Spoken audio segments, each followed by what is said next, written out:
দেখো তোমাদের সামনে একটা নতুন রেসিপি নিয়ে চলে এসেছি। আজকে ভোলা মাছ আলু দিয়ে ঝোল বানাবো। এই দেখো ভোলা মাছগুলোকে ধুয়ে নিয়েছি। এখানে আলু আর পেঁয়াজ কাটা আছে, আর এখানে লঙ্কা বাটা, জিরে বাটা, আদা রসুন বাটা, আর এখানে একটু সামান্য নুন, হলুদ, তেল তো থাকবেই।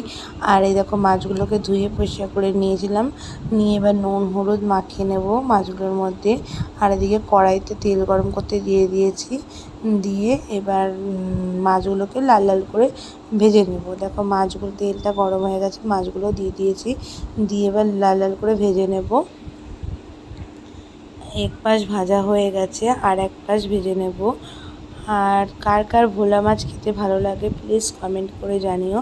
আমার তো খুব ভালো লাগে, আমাদের বাড়ির সবারই খুব ভালো লাগে। আর এই দেখো মাছগুলো লাল লাল করে ভাজতে হবে। দেখো ভাজা প্রায় হয়ে গেছে, এবার তুলে নেব। তুলে নিয়ে ওই তেলের মধ্যে আলুগুলো ভেজে নেব। দেখো সামান্য একটু জিরে ফোড়ন দেব, জিরে ফোড়ন দিয়ে আলুগুলোকে লাল লাল করে ভেজে নিতে হবে। দেখো আলুগুলো দিয়ে দিলাম, দিয়ে একটু হলুদ একটু নুন দিয়ে দেব, দিয়ে নাড়াচাড়া করব।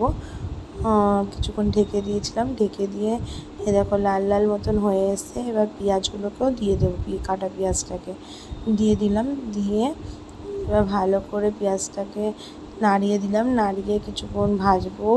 লাল লাল মতন একটু কালারটা চেঞ্জ হলে, বেশি লাল করা যাবে না, একটু কালারটা চেঞ্জ হলে মশলাগুলোকে দিয়ে দেবো একে একে। একসঙ্গেই সব মশলা রয়েছে যেহেতু, সব মশলাগুলো দিয়ে দিলাম। আর দেখো ভালো করে নাড়িয়ে দেবো, মশলা দিয়ে নাড়িয়ে দিব, ভালো করে নাড়াতে হবে। এবার কিছুক্ষণ কষতে হবে। এবার একটু সামান্য নুন হলুদ, পরিমাণ মতো নুন হলুদ, একটু লঙ্কার গুঁড়ো, কাশ্মীরি লঙ্কার গুঁড়ো দেবো। একটু লঙ্কা বাটা যেহেতু দিয়েছি, লঙ্কার গুঁড়োটা বেশি দেবো না, অল্পই দেবো পরিমাণ মতন, সামান্য কালারটা জাস্ট চেঞ্জ হওয়ার জন্য লঙ্কার গুঁড়োটা দেওয়া। দিয়ে এবার জল দিয়ে ভালো করে নাড়িয়ে চাড়িয়ে নেব। মশলাটাকে ভালো করে কষাতে হবে যাতে মশলার কোনো গন্ধ না ছাড়ে।